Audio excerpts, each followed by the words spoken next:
Los libros de Esdras y Nehemías.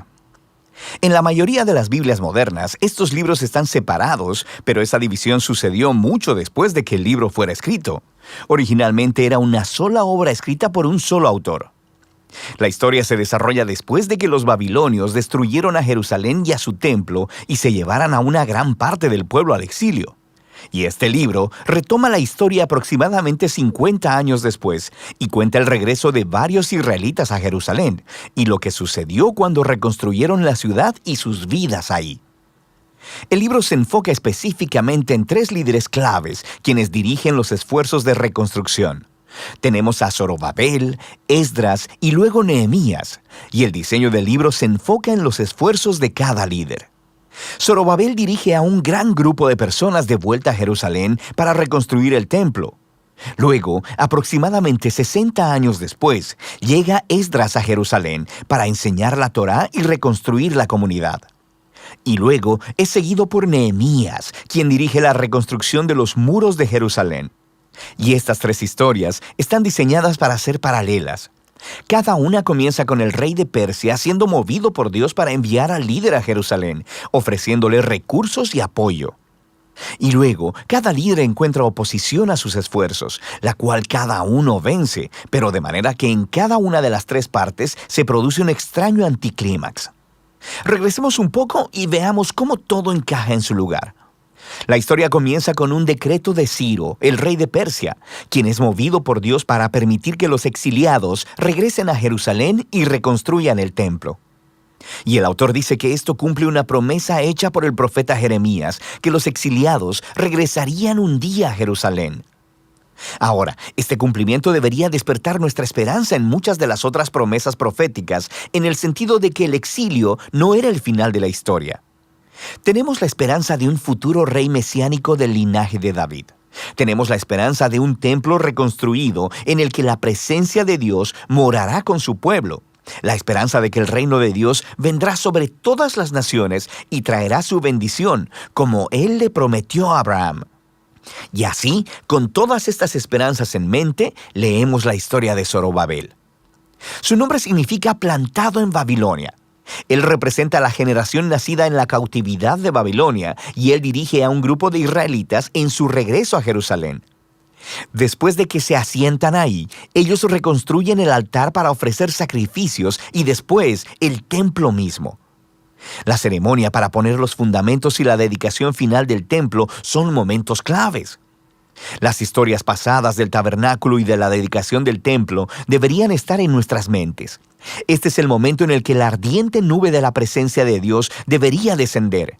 Él está morando con su pueblo y no sucede.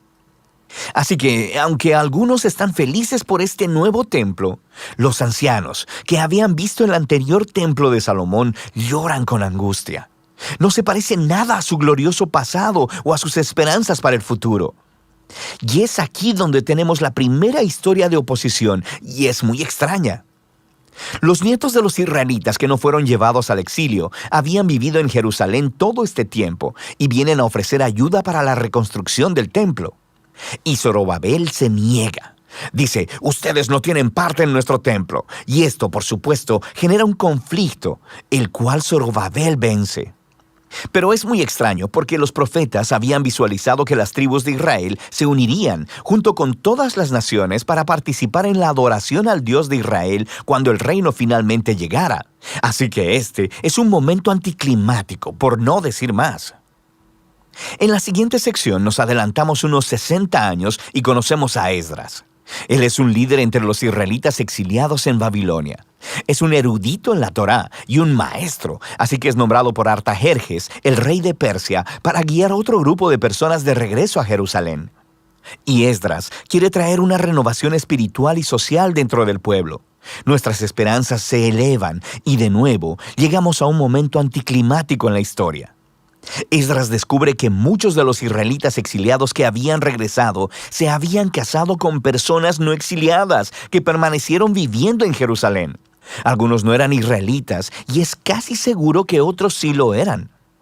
Esdras luego apela a los mandamientos de la Torá, en el sentido de que Israel debía ser santo y separado de los antiguos cananeos. Y luego dice que las personas viviendo alrededor de Jerusalén son como los cananeos. Ellos van a corromper a los exiliados. Así que Esdras ofrece una muy conmovedora oración de arrepentimiento. Pero luego, él reúne a todos los líderes y promulga un decreto de divorcio que dice que todos esos matrimonios deben ser anulados y las mujeres y los niños expulsados. Y luego, el decreto solo se cumple parcialmente. Se nos da una lista de algunos de los hombres que se divorciaron de sus mujeres. La historia es muy extraña por varias razones. Primero que nada, Dios nunca ordenó a Esdras que hiciera esto. Fueron los líderes de Jerusalén quienes llevaron a Esdras a hacer el decreto. Segundo, el profeta contemporáneo, Malaquías, sí dijo que el exiliado debía preocuparse por la pureza, pero también dijo que Dios se opone al divorcio. Así que los resultados combinados del decreto encajan con este patrón de una conclusión extraña y anticlimática. Lo que nos lleva a la siguiente sección acerca de Nehemías. Aquí tenemos a un oficial israelita sirviendo en el gobierno persa. Y cuando él escucha sobre el estado arruinado de los muros de Jerusalén, él ora y obtiene permiso del rey persa Artajerjes para ir y reconstruir los muros. El rey incluso le da una escolta armada y muchos recursos. Así que después de llegar a Jerusalén, comienza el proyecto de construcción y también se enfrenta a oposición por parte de las personas que ya habían estado viviendo en Jerusalén. Una vez más, nos enfrentamos a una tensión en la historia. El profeta contemporáneo Zacarías dijo que la nueva Jerusalén del reino de Dios sería una ciudad sin muros, que la presencia de Dios la rodearía, que personas de todas las naciones vendrían y se unirían al pueblo del pacto. Pero Nehemías parece operar con una visión contraria. Él les informa a las personas que rodean a Jerusalén que no tienen parte en Jerusalén, y esto, por supuesto, los mueve a hostilidad. Así que, aunque Nehemías cumple su visión para la ciudad con integridad y valor, ellos tienen que construir la ciudad con guardias armados protegiéndolos. Y nos preguntamos, ¿podría todo este conflicto haber sido manejado de otra manera? Y todo esto nos lleva a la conclusión del libro en dos movimientos, primero positivo y luego negativo. Esdras y Nehemías combinan sus esfuerzos para traer una renovación espiritual entre el pueblo. Ellos reúnen a todos los exiliados para un festival y enseñan y leen la Torá a todo el pueblo durante 7 días. Y luego celebran la antigua fiesta de los tabernáculos para recordar la fidelidad de Dios en el Éxodo y los viajes en el desierto. Y confiesan sus pecados y se comprometen a renovar el pacto y a seguir todos los mandamientos de la Torá. Y terminan con una gran celebración sobre el templo y los muros de Jerusalén. Y pensaríamos que este es el momento decisivo, pero no lo es. El libro termina en una nota completamente deprimente. Nehemías da un paseo por la ciudad y descubre que el pueblo no ha estado cumpliendo sus votos del pacto. La obra de Zorobabel está deshecha, ya que él se encuentra con el templo en descuido y siendo administrado por un conjunto de gente que no está calificada. Luego descubre que el trabajo de Esdras ha sido comprometido. Encuentra a todos violando la Torá, a personas trabajando en el día de reposo. E incluso su propio trabajo en los muros está en juego porque las personas están poniendo mercados alrededor de los muros de Jerusalén y trabajando en el día de reposo. Y Nehemías desata un alboroto, golpea a las personas, les tira el cabello y les grita: «¡Obedezcan los mandamientos de la Torá!». Y sus últimas palabras son una oración para que Dios lo recuerde y que por lo menos él hizo el intento. Y así termina el libro.